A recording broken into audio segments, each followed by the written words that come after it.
Bruno Perini, os investimentos agora, né, a gente tem um novo presidente, uma nova equipe econômica. Como é que ficam nossos investimentos e qual a sua opinião? Vamos falar especificamente do ministro da Fazenda, o Fernando Haddad.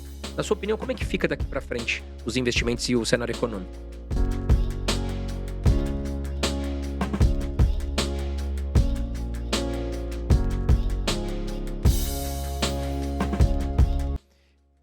Tem uma frase do Buffett que eu acho que ela é incrível, assim, dentro da sua simplicidade.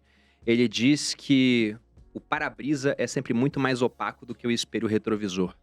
Então, quando alguém fala assim, nossa, e como fica agora a economia nos próximos 4 anos? É muito difícil saber, porque a gente está falando de previsões para um sistema que reage à previsão. Se você me perguntar sobre o tempo, por exemplo, o tempo não reage à previsão que uma pessoa faz. Se um meteorologista fala vai chover, ninguém muda o tempo para não chover só para sacanear o cara.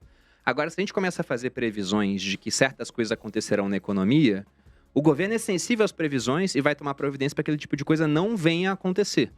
Então, eu não sei, né, como é que vai ficar para os próximos 4 anos, mas reduzindo o horizonte, já dá para a gente ter algumas premissas em mente. Então, eu discordo, por exemplo, de quando as pessoas falam que o dólar ele vai explodir nesse ano.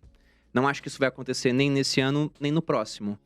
Porque a gente tem um presidente do Banco Central, que é o Roberto Campos Neto, que vai ficar mais 2 anos.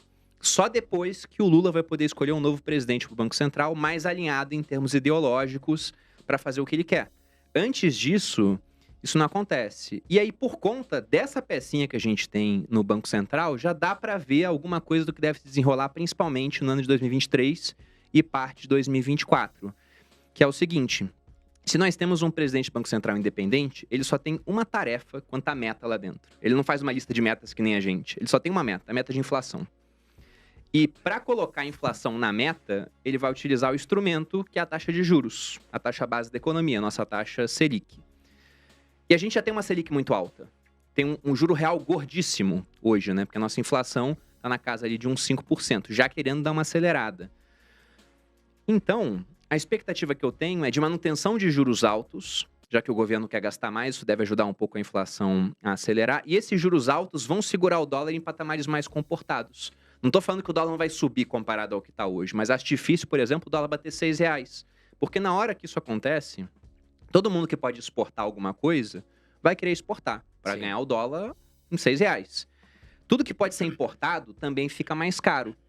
E aí, essa fusão, né, de preços mais caros acaba terminando uma inflação mais alta e forçando o Banco Central independente a aumentar mais a taxa de juros.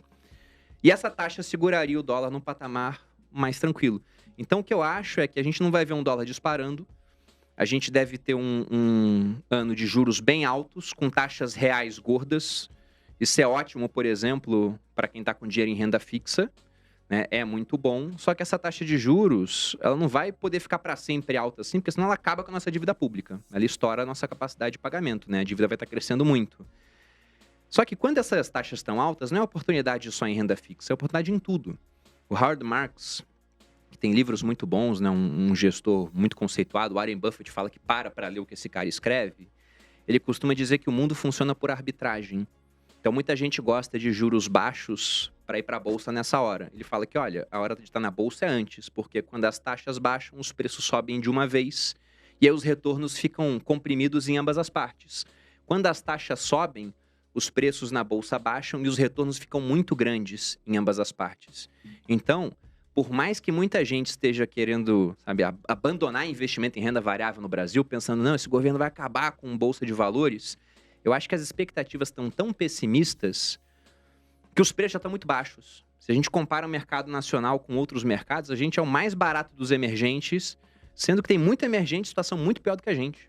Sim. Então, por conta disso, se não for tão ruim quanto muita gente pensa, pode ser, sabe, só ruim, porque o pessoal pensa que vai ser péssimo. Se for só ruim, a bolsa tem que subir. Se for bom, e a gente for surpreendido positivamente, tem que subir muito. Vai ter ação que vai dobrar de preço em coisa de um ano. Então, por mais que o resultado da eleição não tenha sido aquele que eu preferia, eu tô relativamente otimista com o Brasil para esse ano, tendo em vista a conjuntura internacional. Não quero dizer, né, nossa, estou tapando o sol com a peneira, não sei o quê, não. Eu acho muito mais que o Brasil ele virou a menina mais bonita da sala porque as outras pegaram cachumba e brigaram e perderam os dentes da frente. Entendeu? Porque você pega assim na... Tá uma inflação gigante, né? Estados Unidos. Você vai olhar mundo, vamos falar primeiro de desenvolvidos. Estados Unidos e Europa têm uma inflação muito mais alta do que a gente. E estão muito atrasados, principalmente a Europa, para subir taxa de juros para controlar a inflação. Sendo que a Europa tem um problema muito mais grave também.